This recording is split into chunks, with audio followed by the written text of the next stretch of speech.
And we're back with St. Vincent's Birth in Reverse. Okay, you don't need to get my head, just get this guitar part. So the main riff is, kind of sounds like this. It's in E, and then I'm gonna put I'll play it first. And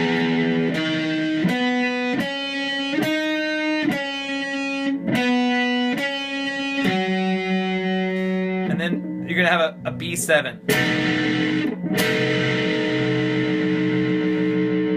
So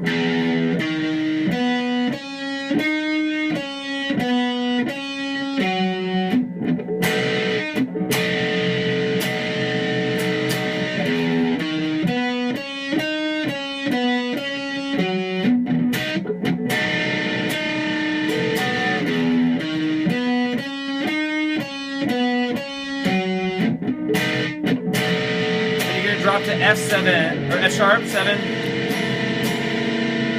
and then to A7, and then you go to E, and then what's the next chord? B7, then this E, and to B7.